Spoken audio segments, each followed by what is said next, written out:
네, 그러면 다시 이 강연을 소개하겠습니다. 할 얘기가 너무 많아가지고요. 네, 더 기다릴 수 없네. 네, 일단 팔기는 뭐 청황제들이 국가의 근간이다. 예, 그렇게 그래서 팔기를 먹여 살립니다. 그러니까 이제 중국을 지배를 하잖아요. 예, 중원으로 쫙 이주를 시킵니다. 그런 다음에 일단 이제 심양이 이 그쪽 동북 지역에 있는 팔기를 쫙 데리고 북경으로 오죠. 그런 다음에 중요한 중국의 요충지에 주둔 부대를 설치를 합니다. 그래서 일단 수도인 베이징에 있고요. 각 지역, 중국의 각 중요한 지역에 하나씩 배치를 이렇게 하는 구조로 팔기를 배치를 합니다. 일단 이 팔기는 이 구사라고 하는 최고 군정 단위, 8개로 이루어진 군대다. 사실은 이게 나중에 더 군정 단위는 확대가 됩니다만 일단 기본적으로 그래서 하나의 구사를 상징하는 깃발 색이 이렇게 황색이 있고요. 온 바탕이 황색인 게 있고요. 그림을 보시면 이거는 온통 바탕이 황색이잖아요. 처음에는 이렇게 4개가 있었어요. 그러니까 인구가 그렇게 많지 않았을 때는 이렇게 황색, 백색, 이거는 검은색처럼 보이고 이건 남색입니다. 남색, 홍색 이렇게 있다가 점점 인구가 이렇게 유입이 되지 않습니까? 그러니까 국가가 확대가 되면서 뭐 해서 여진까지도 포함하고 일부 야인 여진도 일부 막 데려오고 막 이러면서 그러면서 이게 더 편제가 늘어나요. 그래서 이렇게 깃발에다가 빨간색 테두리 두른 거 이거는 테두리 둘을 양자를 써서 양황기 그리고 이제 백색에다가는 붉은색 테두리를 해서 양홍기 뭐 이런 식으로 해서 정황, 양황, 정백, 양백, 정남, 양남, 정홍, 양홍 이렇게 8개의 편제가 됩니다. 이게 나중에는 그 정권 안에 많은 한인들이 또 유입이 되고요. 한족들, 중국인들, 한족들도 유입이 되고 그리고 저기 몽골 부족 중에서 소규모 부족을 이끌고 있는 부족장들 일부가 아예 자기 부족민을 이끌고 투항한 사람들도 있었어요. 그러니까 이제 귀항을 한다 이런 표현을 하는 거죠. 그런 사람들도 이제 점점 늘어나니까 나중에는 이게 확장이 돼서요. 만주 팔기뿐만 아니라 몽고 팔기 그리고 한군 팔기가 이제 만들어지는 그런 과정이 또 있습니다. 자, 어쨌든 기본 단위는 니루라고 해요. 니루. 니루는 원래 수렵 조직이었습니다. 그러니까 만주인들은 여진인들은 포위 수렵을 해요. 포위 수렵을. 그래서 이제 포위망을 짜야 되지 않습니까? 그러면 이제 한 10명 정도가 그때그때 식량이 필요하거나 뭐 이렇게 사냥감이 필요할 때 이제 조직을 해서 10명씩 뭐 이렇게 조짜가지고 수렵을 나갔던 거죠. 그러면 하여튼 조장이 있어야 되잖아요. 이렇게 포위망이 이렇게 있으면 한쪽은 뚫어놔서 이제 사냥감들이 막 안으로 들어오면 일시에 그 딱 포위망을 닫아야지 사냥감이 안에 들어오고 활을 쏴서 잡는 거잖아요. 그 조장의 역할이 되게 중요한데 그 조장을 니루 어전이라고 했습니다. 이 니루라는 거는 큰 화살을 뜻합니다. 그래서 여진족이나 북방민족들은 화살이 되게 중요하잖아요. 의사 표시할 때 아니면 이제 누군가를 중요한 직책에 임명할 때 뭐 이럴 때 아니면 하다못해 결혼을 할 때 예물로 항상 이 화살이 들어갈 정도로 화살이 중요하거든요. 그래서 큰 화살의 주인이다라는 뜻으로 니루 어전이라고 불렀었습니다. 어전이 주인이란 뜻이에요. 그래서 하여튼 그런 식으로 원래는 니루가 그런 수렵의 단위였단 말이죠. 조였고 한 10명 정도, 많으면 20명 정도 이렇게 조였어요. 근데 바로 이 임시적이고 소규모의 사냥 단위였던 니루를 바로 군정 단위로 확대 재편한 게 누르하친 겁니다. 그래서 원칙상 한 개의 니루에 장정 300명 이건 원칙이고요. 이 숫자 절대 맞출 수가 없어요. 예. 왜냐하면 지금 부족 단위로 계속 병합을 하고 있잖아요. 어떤 부락은 사람이 한 150명 정도 될 수도 있어요. 그리고 어떤 부락은 한 50명밖에 안 될 수도 있어요. 그러면 이 A라는 부락하고 B라는 부락을 이제 합치면 한 200명 정도 돼요. 대충 300 가깝잖아요. 그걸 그냥 한 개의 니루로 이런 식으로 이제 조직을 했습니다. 그래서 이 숫자는 절대 일괄적이지 않고요. 근데 원칙이 장정 300명을 원칙으로 한다라는 거고, 자, 이 니루가 이제 세포 단위라고 아주 중요한 기본 세포 단위입니다. 요거를 5개를 묶어서 요거를 잘란이라고 이름을 붙였고요. 이거는 잘란이 무슨 뜻이냐? 왜 대나무 같은 거 보면 마디가 있잖아요. 중간 마디가 있죠. 그런 마디라는 뜻 혹은 세대라는 뜻이 있습니다. 1세대, 2세대, 윗세대, 아랫세대 할 때. 그러니까 일종의 연결고리의 의미가 있습니다. 그래서 이제 잘란이라는 게 중간 조직. 그러니까 니루를 5개 묶어서 1잘란 이렇게 표현했던 거고요. 최종적인 가장 그 최대 단위가 구사다라는 거죠. 그래서 대충 만약에 이거를 원칙상 300명이라고 잡는다라고 하면 하나의 구사에 원칙적으로 7,500명의 장정이 있게 되는 겁니다. 근데 물론 당시 인구로 봤을 때 절대 그 숫자는 아니지만 원칙상 그렇다라는 거고요.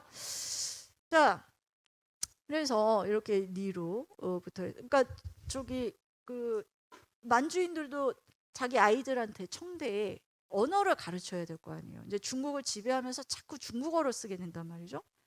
특히 8기 자제들 학당이 있습니다. 어린 애들한테 이제 만주어 교육을 할 거 아니에요. 그 교과서가 있어요. 교재가 있어요. 만주어 교재. 그걸 보면 만주인들끼리 서로 이제 처음 만나서 통성명 할 때 우리는 뭐 이름이 어떻게 되세요? 뭐 나이는 어떻게 이런 거 물어보잖아요. 아니면 고향이 어떻게 이 사람들은 그냥 다짜고짜 이름 뭐 필요 그냥 너 어느 니루 출신이 이거부터 물어요. 어느 기에 어느 니루 소속이다. 이게 얼마나 자기한테 자기의 정체성이 체화가 돼 있으면 이름은 나중에 얘기하고 어느 기 어느 니루 출신이라는 얘기부터 하겠어요. 그 소속감이 어마어마합니다. 자, 어쨌든 바로 이 세포 단위. 그래서 이제 예를 들어서 전리품을 얻었어요. 야 전쟁을 통해 전리품을 얻었어. 일단은 각 구사마다 장정 이제 병정들을 딱 차출해서 군대를 원정군을 꾸렸을 거 아니에요. 그럼 이제 그 구사마다 배분을 합니다. 일단 크게 구사에다가 크게 배분을 해줘요. 그러면 그 구사 내부에서 각각 니루마다 재분배를 해주는 이런 시스템입니다. 그리고 이제 세금을 걷는다. 그 니루마다 이제 세금을 이렇게 사람들 이렇게 내면 이게 위로 올라가고 이런 식인 거죠. 그래서 제가 아까 경제, 그러니까 분배 단위이기도 하고 민정 단위이기도 하고 뭐 이런 의미가 여기에 있는 겁니다. 자, 아까 말씀드렸듯이 기원은 모리사냥이고요. 점진적으로 확대 발전했습니다. 그래서 원래 4개로 출발해서 8구사로 확대된 게 대략 1615년으로 얘기를 하고 있고요. 처음 4개 구사가 만들어졌다는 기원은 학자마다 다릅니다. 학자마다 달라요. 왜냐하면 사료도 다 같은 내용에서 다른 얘기를 좀 하고 있는 부분이 있어 애매합니다. 특히 이제 청대 큰 뭐 행정법과 모든 법규 제도를 담고 있는 문헌이 있단 말이에요. 그거를 대청회전이라고 합니다. 뭐 이런 거를 보면 그냥 국초에 이런 식으로 얘기를 해놨어요. 아니 나라 초기는 언제인지 정확히 모르잖아요. 이게 언제인지 정확하게 얘기하기 어려워서 학자마다 되게 다르지만 어쨌든 대략 1601년경에는 4개의 구사가 형성이 됐고 1615년에는 8개로 확대가 됐고 바로 이러한 것이 그 이전에 건주 여진도 그렇고 부족 체제였잖아요. 부락. 이게 하나의 통합적인 국가 체제로 이행되는데 굉장히 핵심적인 역할을 했다. 근데 이게 또 굉장히 또 어떻게 보면 특이한 게 다 그 구사마다 주인이 있습니다. 일단 칸이 있고요. 누라치는 이제 전에는 버일러로 불렀다가 이제 후금 세우고 칸이 된 거죠. 종실들을 유력 아들 혹은 조카를 이제 버일러라고 합니다. 그 종실이라고 보시면 되고요. 이제 칸과 종실 왕공인 버일러들이 바로 이 기와 니루를 소유를 하고 있습니다. 그래서 기 전체를 소유하는 버일러도 있을 수 있고요. 뭐 칸 같은 경우도 이제 전체 하나의 기나 2개의 기를 소유를 합니다. 나머지 기를 하나씩 소유하고 있는 강력한 버일러도 있을 수 있고 기 전체를 소유를 못하고 그 안에 있는 니루 몇 개, 니루 몇십 개 이렇게 소유하고 있는 보일러들도 있을 수 있어요. 즉 이거는 뭐냐면 기와 니루의 소유 관계는 그 종실의 권력을 의미한다라는 거죠. 예속민에 대한 거의 주인과 같은 그런 예속 관계가 굉장히 심합니다.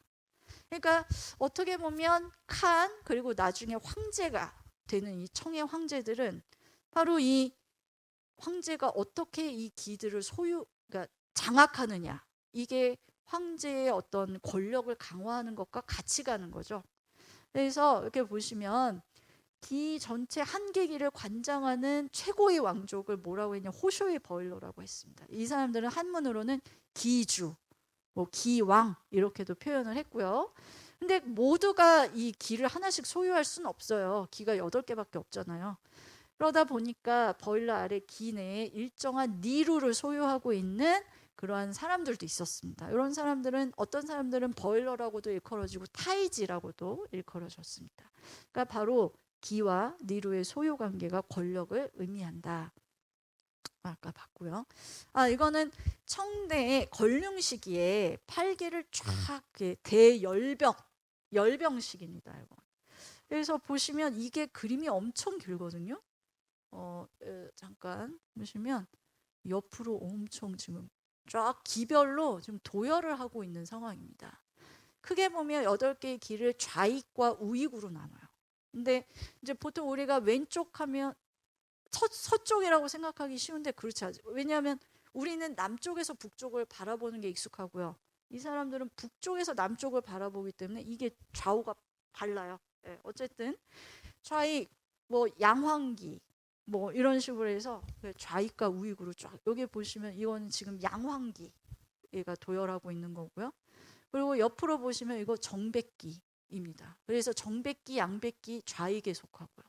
그래서 중앙을 딱 갈라서 좌익, 우익 이런 식으로 도열을 하고 있는 겁니다.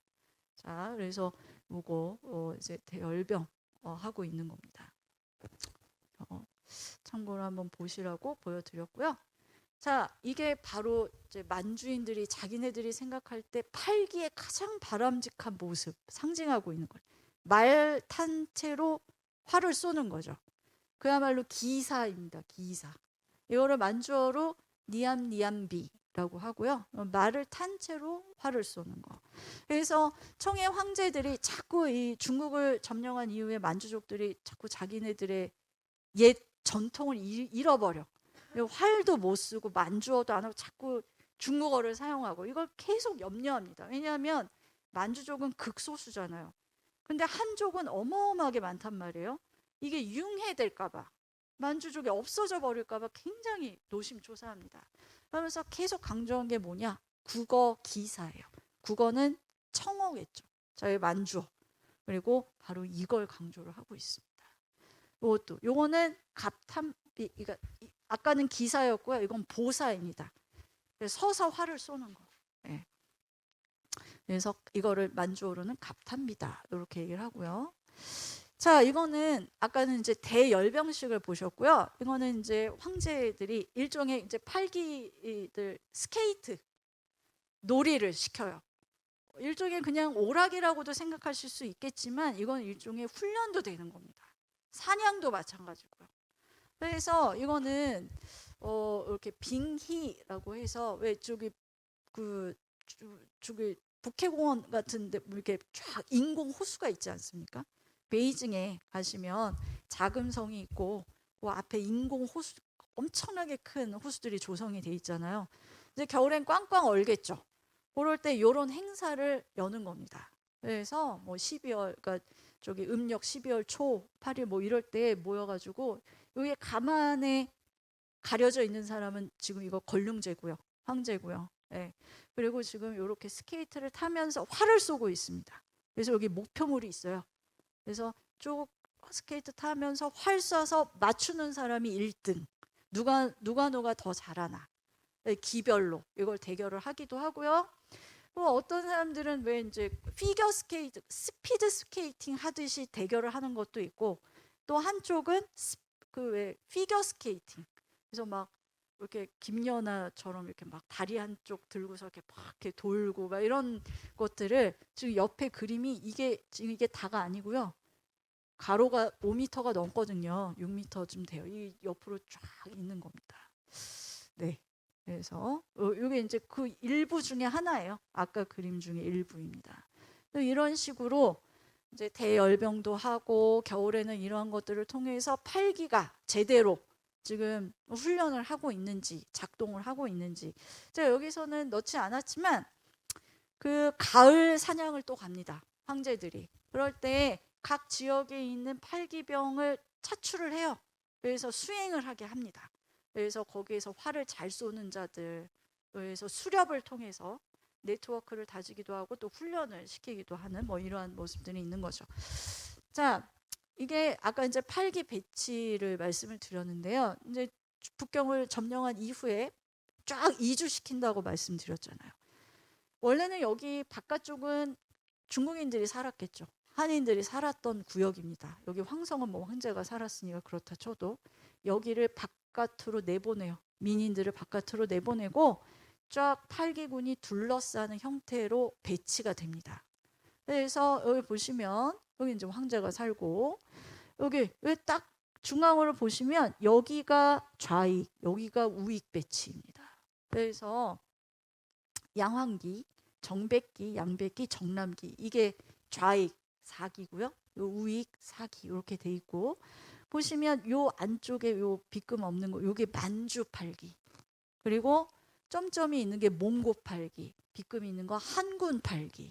그래서 이 구역은 양황기 구역인데 여기에서도 가장 안쪽에는 만주, 몽고 팔기, 그리고 한군 팔기 이런 식으로 배치를 해놨다라는 거예요. 이 그림은 그 마크 엘리엇이라는 사람이 만추웨이라는 책을 썼습니다. 이 책이 굉장히 유명했고 이거를 이훈 김선명 선생님이 번역을 한 책이 있습니다. 만주족의 청제국이라고요. 이게 이제 팔기 제도가 만주인의 정체성과 완전히 직결되는 문제이고 그것에 대해서 굉장히 천착한 그런 유명한 책입니다. 그래서 요 일부 그림을 제가 이제 따온 겁니다. 자, 그리고 이제 누르하치가 막 세력을 강화하는 와중에 1599년에 문자를 창제해요. 사실 이건 창제라고 할 수는 없습니다. 개량한 거지. 자, 보시면 제가 아까 이건 만주, 한문, 몽문 이렇게 얘기를 드렸죠. 몽고 문자. 거의 똑같이 생기지 않았나요? 거의 똑같이 생겼어요. 그러니까 여기서 알 수 있는 건 알파벳처럼 사용했다 이거죠. 몽고 문자를 알파벳처럼 사용을 해서 만주어를 표기를 한 겁니다. 네, 그전에는 그냥 몽고 문자를 그냥 썼던 것 같아요. 주로 몽고 문자를 썼습니다. 그러니까 몽고 문자도 종류가 있는데 이거는 고중세 몽고 문자입니다. 그러니까 쿠빌라이 시기의 파스파 문자, 빡바라는 승려를 통해서 만든 문자가 있긴 한데 그거는 완전 다르게 생겼어요. 티베트 문자를 약간 본따서 정방형으로 생긴 문자가 따로 있고요. 근데 원제국이 붕괴된 이후에는 거의 빡바 문자는 일반적으로 안 썼고 그 전에 칭기스칸 시기에 위구르 출신 사람을 통해서 만든 문자 이게 바로 이렇게 생겼습니다. 요 문자를 주로 사용했고 여진 사회에서도 이러한 문자를 사용을 했던 이런 게 있는데 딱 훈민정음하고 되게 비슷해요. 세종대왕이 왜 뭐 나란 말씀이 뒷국과 달라 뭐 이런 말 하잖아요. 그런 것처럼 우리가 지금 몽고 문자를 쓰고 있는데 우리말하고 맞지 않는다. 이게 발음하고 언어 구조가 다르거든요. 몽골어하고 만주어는 다릅니다. 그러다 보니까 너무 불편하다. 그냥 글자만 가지고도 그냥 이걸 소리내서 읽으면 글을 모르는 사람도 바로 알아들을 수 있게 그렇게 좀 문자를 만들어 봐라. 그랬더니 신하들이 못합니다. 우리 지금 몽고 문자 잘 쓰고 있는데 왜 힘들게 만듭니까? 반대를 하자. 누르하치가 이제 창제의 원리를 알려주는 거죠. 아라는 글자를 써라. 그 밑에 말을 쓰면 아마가 된다. 어라는 글자를 써봐라. 그 밑에 뭐를 쓰면 어머가 된다. 이 얘기는 아마는 아버지고요. 어머는 어머니입니다. 엄마, 아빠, 엄마. 이런 식으로 해서 결국은 만들었다라는 내용이 바로 만주실록에 실려 있습니다. 사실 창제라고 표현은 하지만 아예 없던 문자를 만들어낸 건 아니기 때문에 정확히 얘기하면 창제는 아니죠.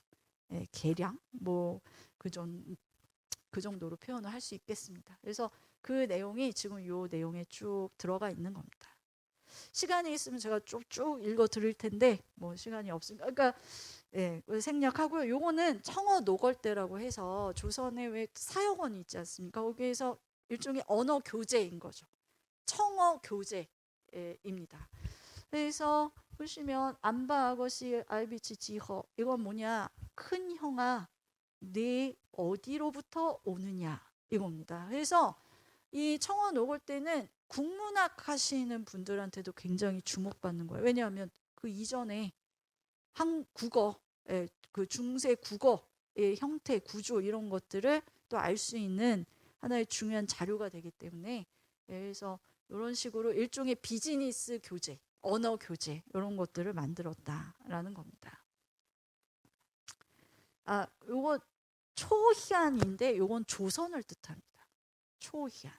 근데 조선을 가리키는 용어가 초희안도 있죠. 이건 아마 차오시엔이라고 하는 중국어 발음. 그러니까 조선을 차오시엔이라고 하거든요. 중국어로. 근데 그게 만주화된 걸 거고요. 그 이전에는 솔호라는 표현을 많이 했습니다. 솔호, 솔고. 이거는 몽골어에서 왔습니다.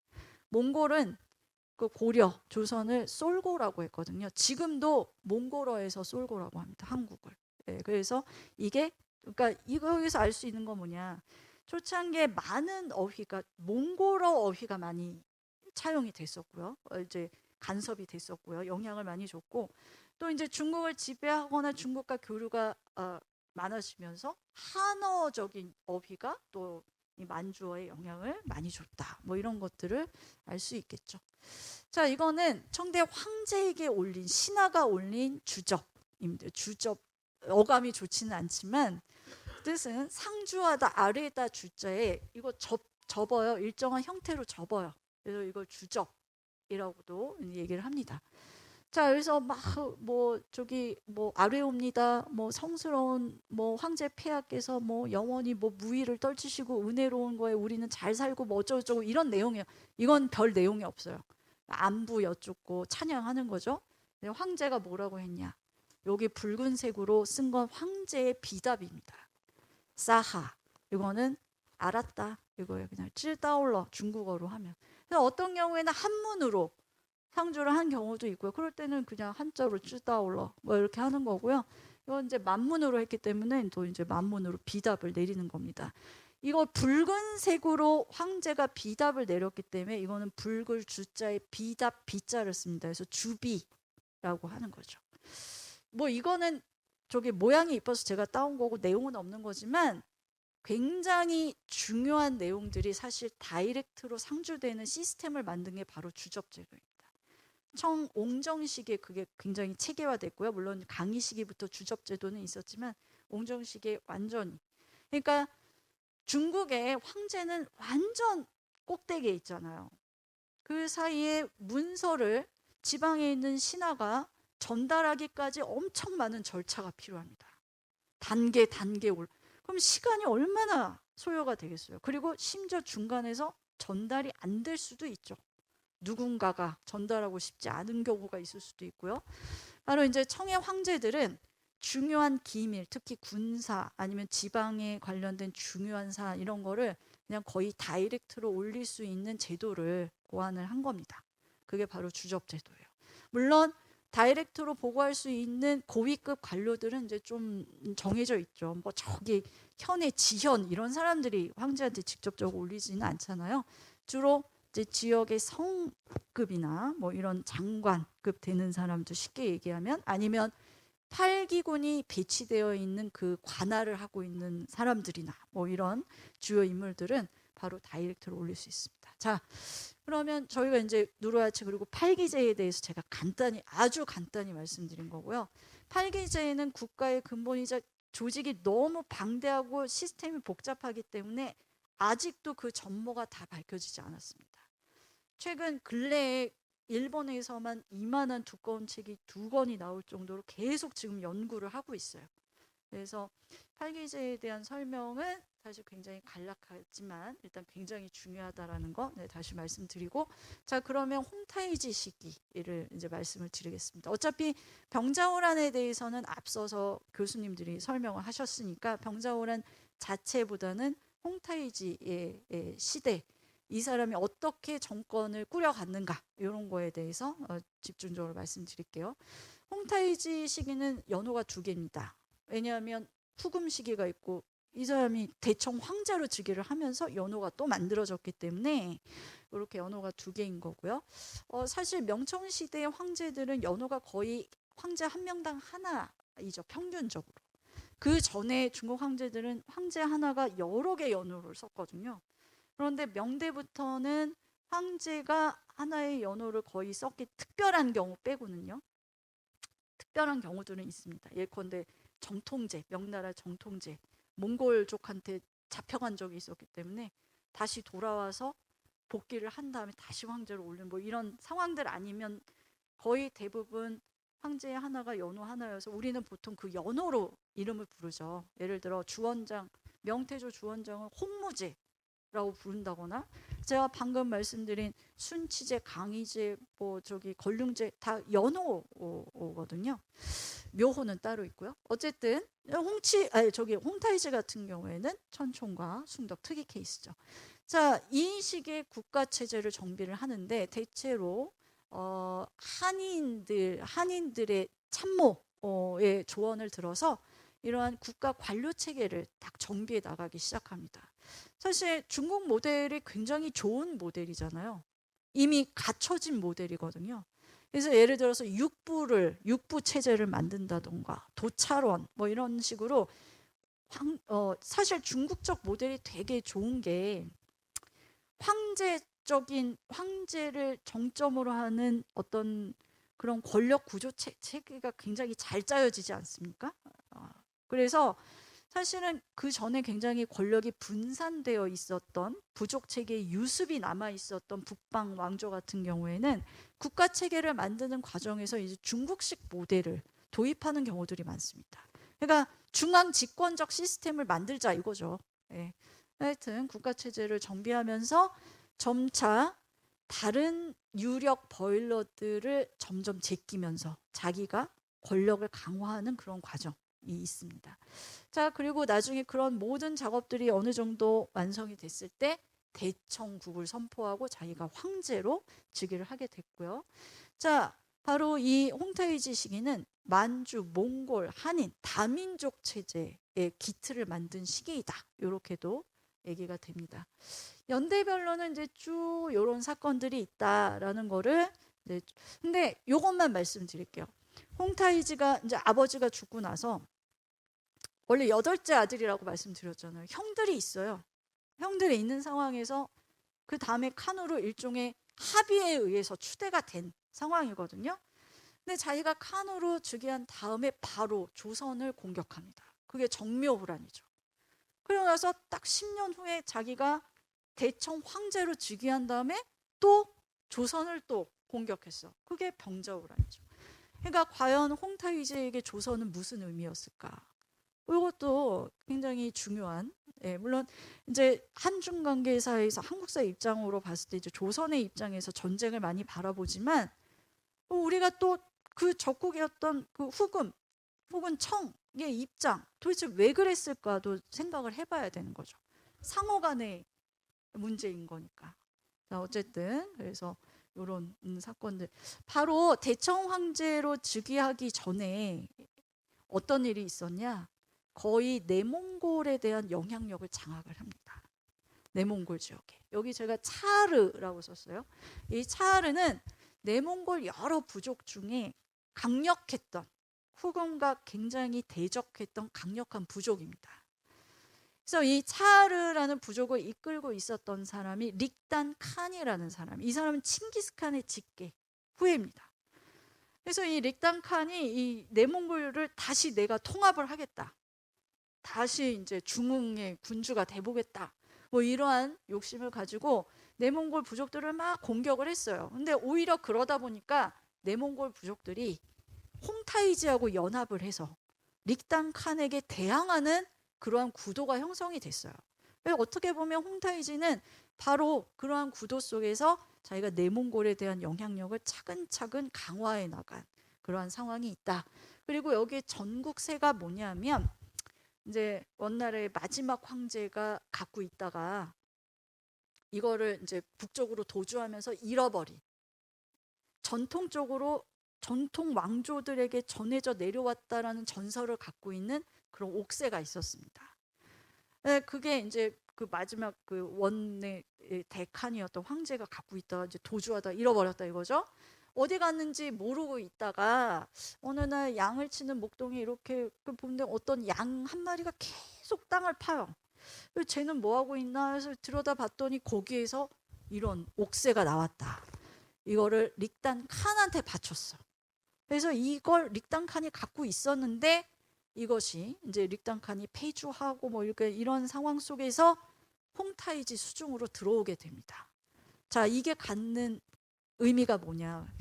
그 만문노당이라는 초기 만문 사료가 있습니다. 태조와 저기 누르하치와 홍타이지 시기에 대해서 쫙 기술한 그 사료가 있는데 굉장히 많은 지면을 할애해서 전국세에 대해서 막 설명을 하고 있어요. 여기서 강조하고 싶은 건 뭐냐? 바로 몽골의 데칸의 정통성이 홍타이지에게로 왔다라는 그 상징성을 강조하고 싶은 겁니다. 그래서 이렇게 바로 이 전국세, 몽골의 데칸의 정통성마저 막 홍타이지에게 왔다라는 거 강조를 하면서 드디어 그 다음에 만주라는 족명을 선포를 하게 됩니다. 우리는 그냥 만주족 얘기를 하는데 혹은 만주라고만 하면 지역명으로 주로 많이 생각을 하시죠. 만추리아. 근데 사실은 이거는 홍타이지가 만주라는 족명을 선포를 했어요. 그래서 무슨 얘기를 하냐면 자꾸 우리를 주시언이라고 하는데 우린 주시언이 아니다. 사실 주시언이 맞거든요. 그 여진이란 말이 어디에서 왔는데요?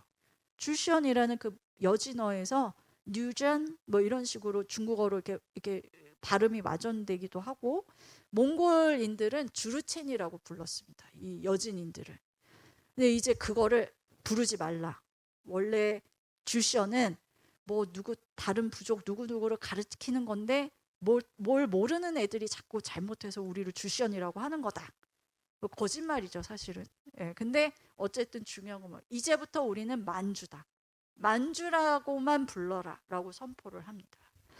그래서 이거는 왜 이런 얘기를 했을까? 이거에 대해서 의미를 좀 생각을 해봐야 되죠. 이제 이 정권 안으로 굉장히 다양한 사람들이 들어왔습니다. 뭐 기존의 여진족뿐만 아니라 몽골족, 뭐 이렇게 다양한 사람들이 들어왔단 말이죠. 그러면서 이제 뭔가 정체성, 공통적인 뭔가 정체성을 형성해야 되는 이러한 상황이 있었고, 그래서 그런 국가 정체성 혹은 이제 종족적인 정체성을 새롭게 조정하는 과정에서 이렇게 만주라는 종명을 선포한 것이 아니냐라고 얘기를 하기도 합니다. 이 만주의 기원, 어원에 대해서는 걸륭제는 문수보살이라고 얘기를 해서 만주실이라고 하거든요. 산스크리트어로. 근데 그게 아닐 가능성도 많이 있습니다. 보통 이 부족들은 여진 부족들은 강의 이름이나 지역의 명칭을 많이 따거든요. 그래서 이게 원래는 지역과 관련된 명칭이었을 가능성도 있고요. 그리고 심지어 홍타이지가 이거를 선포하기 이전에 누르하치 때부터 이미 만주라고 불렀다라고 이제 보는 학자들도 있긴 합니다. 자, 홍타이지가 처음 등극했을 때 제가 말씀드렸다시피 8째 아들이었고요. 유력 형들이 있었습니다. 일단 첫째 형은 제거가 됐어요. 그러니까 누르하치의 장남인 추영이라는 사람이 있었는데 이 추영은 사실 종실들과 관료들끼리의 어떤 암투에 의해서 이미 일찌감치 제거가 됐습니다. 그 다음 둘째 아들이 누구냐? 다이샨이라는 사람이에요. 조선에서는 귀영계라고도 사료에는 나오는 사람입니다. 이 다이샨은 일단 유력하고요. 그리고 이제 딱 사실은 제일 위의 형이죠. 그 다음에 5째 형 망굴타이라는 사람이 있었고, 그리고 또 누구보다도 굉장히 강력한 버일러 중에 하나가 누구냐? 누르하치의 동생 슈르가치가 있지 않았습니까? 누르하치가 슈르가치는 죽였지만, 그리고 슈르가치의 일부 아들은 죽였지만 아민, 지르갈랑 뭐 이런 슈르가치의 여러 아들들은 자기가 데려다가 아들처럼 키웠어요. 그 중에서도 대표적인 인물이 바로 제가 방금 얘기한 아민이라는 사람입니다. 그래서 권력의 순서상으로 보면 사실 제 첫째 대버일러가 다이샨인 거고요. 그 다음에 두 번째가 아민이라는 사람이고요. 세 번째가 망굴타이고요. 그리고 그 다음이 홍타이지입니다. 그래서 이 사람들을 4대버일러라고 그래요. 그래서 누르하치 시기까지만 해도 첫째 버일러, 두 번째 버일러, 셋째 버일러, 넷째 버일러 이런 식으로 불렀거든요. 그런 상황에서 어찌해서 일단은 칸이 됐습니다.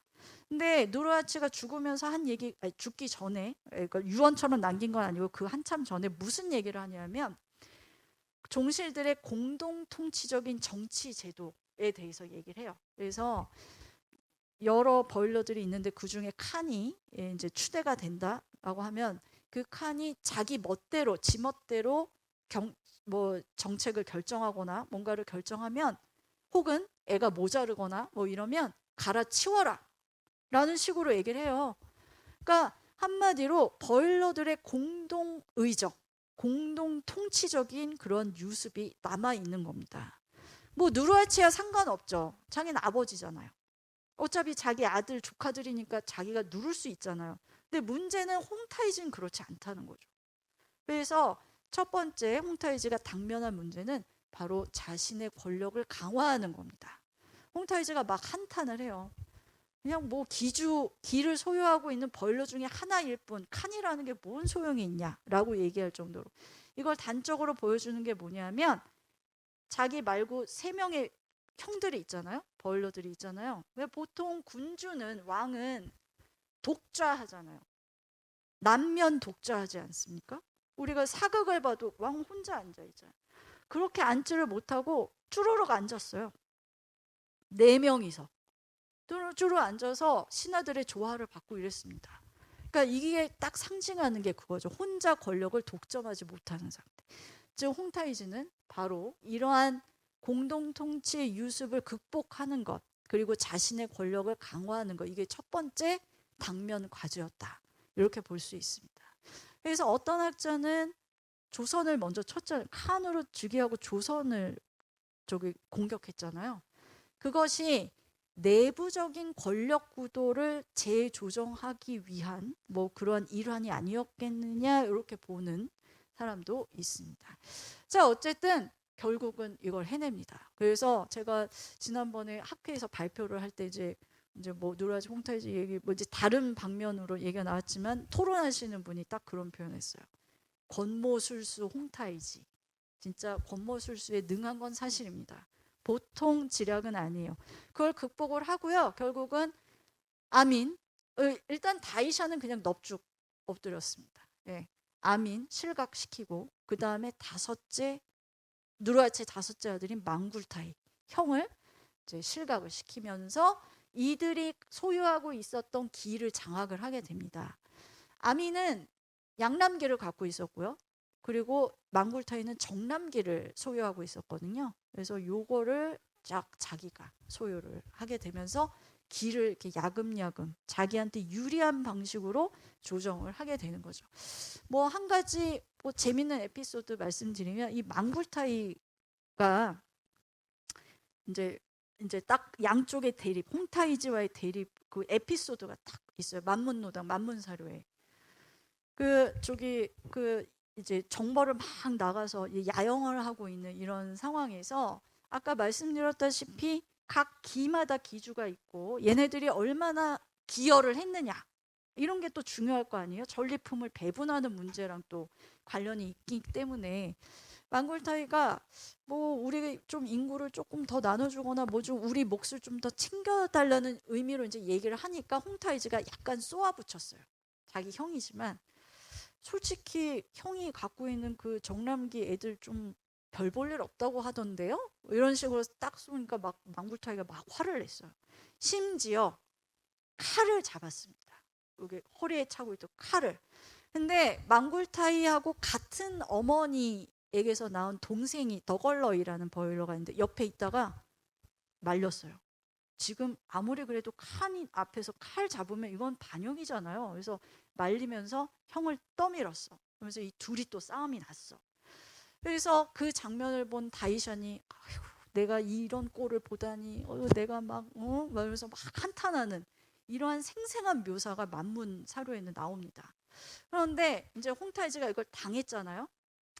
그 바로 망굴타이를 처단하지는 못하고 뭐 어떤 조치를 취하거나 화를 내지 않고 꼭 참고 있다가 자기 그 텐트로 돌아와서 자기 측근들한테 어마어마하게 화를 내요.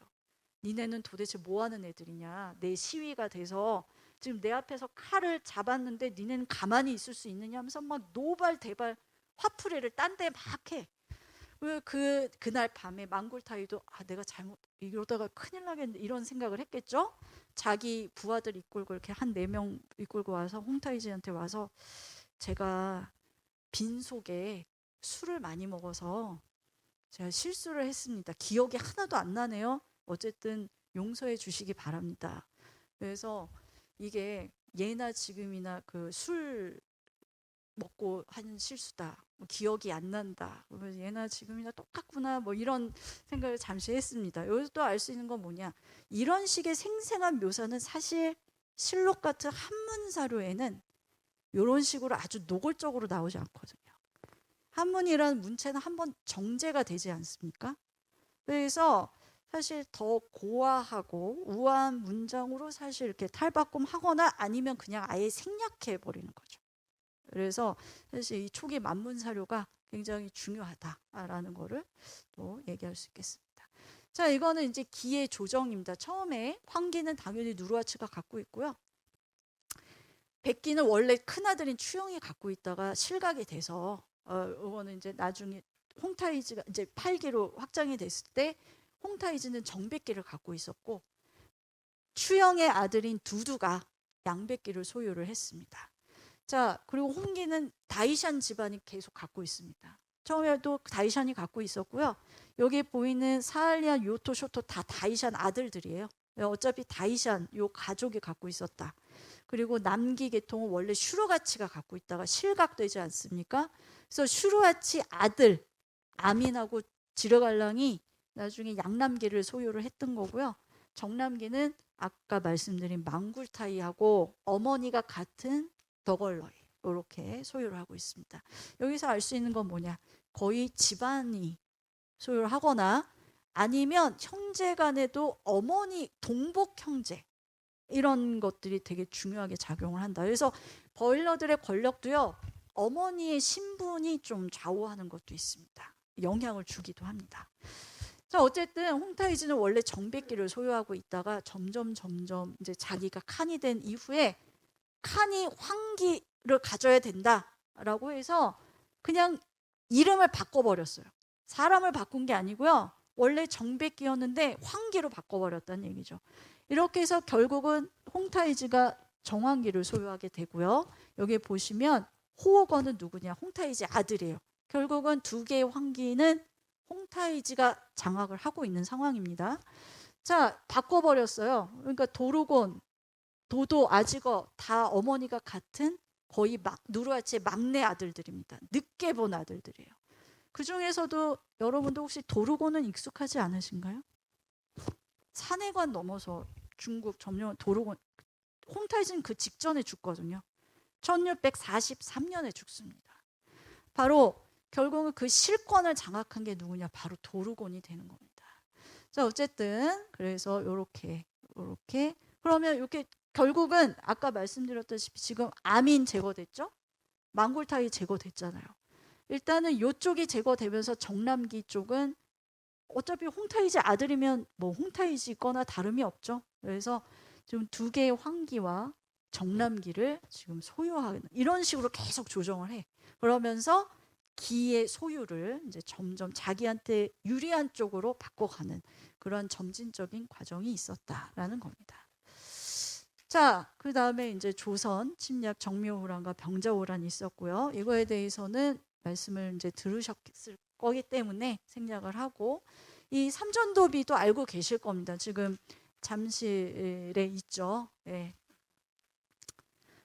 중국에서 오신 선생님을 모시고 이거 삼전도비를 구경하고 싶다. 그분이 또 만주족 출신이에요. 굳이 왜 날 데리고 삼전도비를 보러 가는지 난 그것도 잘 모르겠지만 하여튼 갔어요. 갔는데 이전을 했더라고요.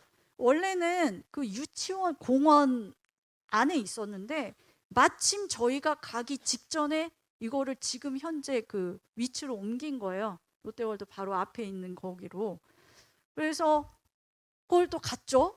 또 굳이 또 가야겠다고 해서 갔는데 그때는 한참 정지 작업에 이거 만드는 중이어서 가려놨더라고요. 비 자체를 이렇게 보존하려고 이제 보호하려고 가려놔서 결국 그 선생님은 삼전도비를 못 보고 그냥 중국으로 가셨습니다. 네. 그래서 어쨌든 자, 일단은 조선과의 관계는 아실 거고 제가 몽골과의 관계 간략하게 얘기 드리면서 이제 마무리를 하도록 하겠습니다. 자, 차르 릭당칸에 대해서는 아까 말씀을 드렸고요. 전국 세도 중요하지만 그 전에 마하칼라라는 불상, 이게 또 상징하는 게 있다라는 거죠. 그러니까 티베트 불교의 영향이 굉장히 컸습니다. 몽골족들한테는요. 그래서 이 마하칼라 불상과 전국세, 이거는 칭기스칸의 정통성을 상징을 하는 것이고, 어떻게 보면 이런 것들은 티베트 불교와의 어떤 연결성, 이런 것까지도 염두에 둔 거다. 그래서 어떻게 보면 종교적, 정치적인 정통성을 획득해서 결과적으로는 내몽골 부족에 대한 영향력을 점점 확대해간 그러한 전략이 있었다라는 겁니다. 자, 혼인관계 한번 보겠습니다. 물론 이제 기구적으로는 얼마나 몽골이 중요했냐, 전담 기구를 만들었어요. 그걸 몽고 아문이라고 했습니다. 몽고 주르간이라는 이 몽골 사무 관련 전담 기구를 만들었고요. 이게 1638년 숭덕 3년에 입원원으로 개칭이 됩니다. 그리고 이게 쭉 청대 내내 입원원이 존재합니다. 그래서 청 말에 개혁 정치를 한단 말이죠. 신정 이럴 때에도 입원부로 개칭이 돼서 계속 유지가 되고요. 입원원에 하는 일은 처음에는 몽골 부족이었죠. 근데 이게 점점 제국이 확장이 되잖아요. 그래서 티베트, 청해 그리고 저쪽 신강 지역까지 걸릉식에 점령을 하게 됩니다. 바로 그 지역에 대한 업무를 전담하는 그러한 기구가 바로 입원원인 것이고요. 자, 혼인관계 한번 볼게요. 제가 아까 효장황후 말씀드렸습니다. 효장황후는 사실상 그 부인들의 서열로 보면 홍타이지에 여러 비빈들이 있을 거 아닙니까? 거기서 한 5번째 정도밖에 안 돼요. 근데 자기가 낳은 아들이 그 다음 황제가 됐기 때문에 그 지위가 격상이 된 거죠. 여기 보시면 일단 우리로 치면 중공, 중전, 네, 중공황후로 청령궁 황후, 국군 후진이라고 불렀습니다. 이 사람은 이름이 저저였는데 보시면 효장황후의 고모예요. 고모입니다. 고모. 그리고 효장황후만 시집간 게 아니고요. 여기 보시면 하일란주, 이 사람은 둘이 자매예요. 그러니까 지금 같은 부족, 코르친 중에서도 같은 가문에서 3명의 여인이 홍타이지랑 결혼을 한 겁니다. 그러니까 그만큼, 그리고 나머지도 보시면 차르 릭단칸의 황후였던 사람들, 이런 사람들을 후비로 드립니다.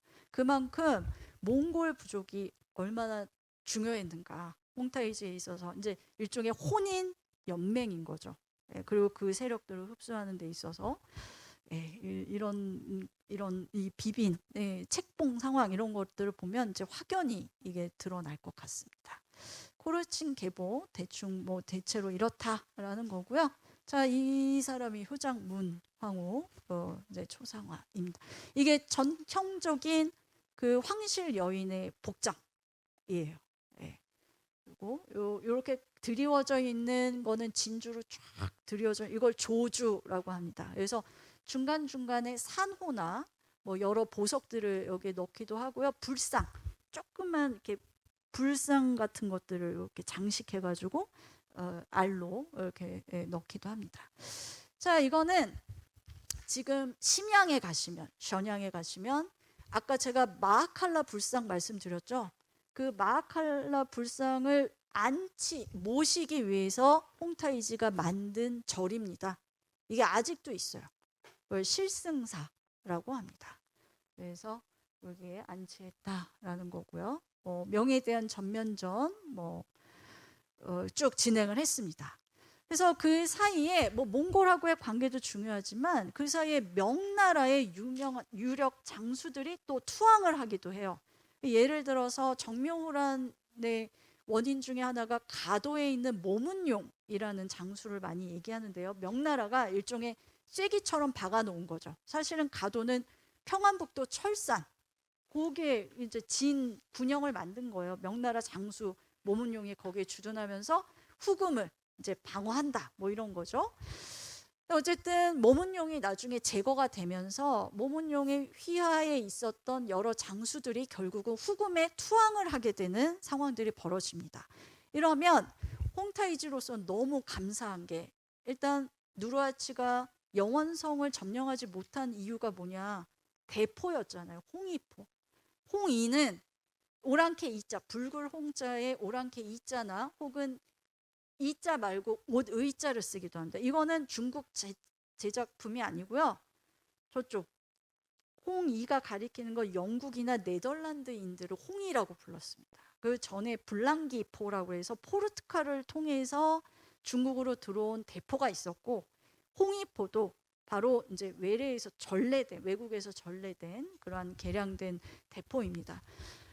명나라 군인들은 이걸 잘 사용을 했거든요. 중화기를 잘 사용했습니다. 총도 마찬가지고요. 그리고 또 수군도 있어. 배도 갖고 있어. 그러니까 이러한 장수들이 오면서 중화기를 다룰 수 있는 그러한 병사들, 그리고 심지어 수군, 대포도 갖고 왔어요. 홍이포 30문, 대포를 세는 양사 문자를 쓰는데 30문을 갖고 왔다라고 하거든요. 이렇게 하면서 천군 만마를 얻게 되는 거죠. 자, 그러면서 이 사람들을 나중에 왕으로 봉하게 됩니다. 자, 어쨌든 이런 과정을 통해서 이제 내적인 정권에 있어 자기의 권력을 점점 강화하고요. 칸의 권력을 강화하고요. 대외적으로는 몽골 부족과의 관계를 돈독히 함으로써 또 하나의 든든한 지원군, 연합군을 얻게 되는 거고요. 그리고 또 여기에 많은 유력 명나라 출신의 장수들이 또 투항을 하게 되면서 병력적인 측면에서도, 그리고 국가 체계를 만드는 데에서도 굉장히 중요한 그런 역할들을 하게 되는, 그래서 국가 체제가 이런 식으로 다 정비가 됩니다. 이런 것들이 거의 정리가 될 즈음 대청국을 선포를 하고 황제가 됐는데, 앞에서도 들으셨겠지만 조선에서 온 사절 나덕헌과 이화기 그 대청황제 즉위식에서 배례를 하지 않잖아요. 이거는 홍타이지 입장에서는 정말 그 잔치집에 재를 뿌린, 찬물을 끼얹은, 그래서 주변에 몽골 부족 왕공들 다 있었거든요. 죽여야 된다고 난리를 쳤죠. 홍타이지는 그땐 참죠. 그러고 나서 8개월 후에 딱 12월에 군사를 쫙 동원해서, 이때는 몽골 부족들한테도 미리 전령을 보냅니다. 우리 언제쯤 저기 출병할 거니까 준비하고 있어라 라고 쫙 보내서 몽골군까지 동원해서 결국은 조선을 공격하게 되는 것, 이게 이제 병자 호란이 되는 겁니다. 어쨌든 이런 과정을 통해서, 그리고 몽고 8기 그리고 한군 8기 점점 이렇게 조직이 되고요. 이렇게 함으로써 대청국, 홍타이지의 대청국은 다민족 국가로서 이제 체제를 이제 확립을 해가는 그런 과정이 있습니다. 자, 이거는 션양에 있는 심양 고궁입니다. 요건 팔각정처럼 생겼죠. 요거는 그 누르하치 시기의 정전, 심양으로 천도를 했거든요. 요양하고 심양을 거의 죽기 전에 점령을 해서 심양으로 천도를 했습니다. 그래서 요거는 그때 물론 이제 새 걸로 만들었겠죠. 그때 게 그대로 남아 있는 건 아니겠죠. 그래서 보시면 이게 전경이고요. 요 부분이 누르하치 때 건설한 건축 그 구역입니다.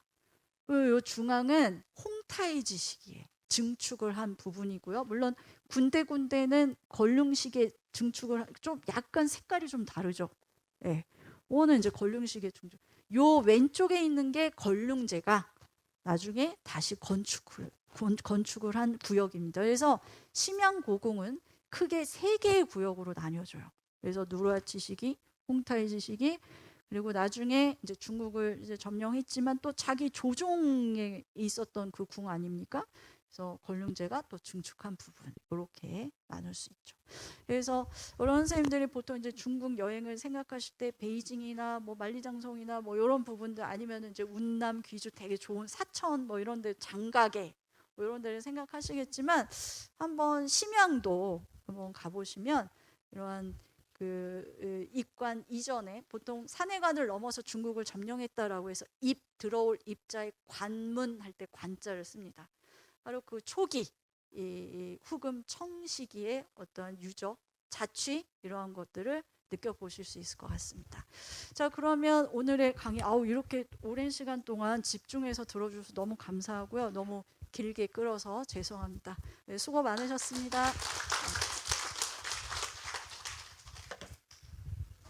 네, 혹시 질문 있으신 분 계실까요? 네네. 네. 아까 그 말씀 중에 홍위포는 이제 그게 뭐 만든 지가 아니고 뭐 탈취를 해서 뭐 그런 모양인데. 탈취. 예. 예, 그런데 거기서 후금하고 청 초기까지 전쟁을 엄청나게 오랫동안 했는데 네. 그 많은 전비는 어떻게 조달했는지 궁금합니다. 전비 어마어마하게 들었겠죠. 그래서 경제적으로 사실 굉장히 좀 힘든 부분이 많았고요. 그래서 조선한테도 계속 이제 전쟁이 그때 정묘호란 이후에 막대한 박물 요구를 하지 않습니까? 그래서 이런 재정적인 문제, 사실 누르하치도 무슨 얘기를 했냐면 그 전에 은은 풍부했대요. 은은 좀 많이 들어왔던 것 같습니다. 특히 이제 그때가 은 유통 막 중국으로 막 이렇게 은이 들어오고 이러면서 이게 북변 쪽으로 흘러가서 몽골 부족이나 여진 부족 교역에도 많이 쓰였고요. 그래서 사실상 은은 많은데 생필품이 부족했어요. 곡식이나. 그리고 그 시기는 또 소빙하기라고 해서 작황도 별로 안 좋았습니다. 그래서 이거를 계속 수급하는 문제가 굉장히 필요했고요. 주요 루트는 사실 명이나 그러니까 중국이나 조선일 거 아니에요. 근데 명과 전면전이 펼쳐지면서 이거를 얻을 루트가 또 많이 막혀 있는 거잖아요. 그래서 간접적인 방식으로도 수급을 했습니다. 예를 들어서 몽골 부족은 계속 명하고 호시를 하고 있거든요. 그래서 일부 몽골 부족들 계속 호시 관계를 유지하도록 하면서 이들을 통해서 물자를 수급하기도 했고요. 또 하나는 이제 조선 쪽인 거죠. 그래서 그런 식으로 물자를 이제 최대한 조달을 하고자 엄청난 애를 썼다. 하지만 굉장히 경제적으로는 상황이 좋았다라고 할 수는 없죠. 예, 당연히 전비도 엄청 많이 들었을 거고요. 예. 네, 혹시 또 다른 질문 있으실까요? 네, 알겠습니다. 수고 많으셨습니다. 네.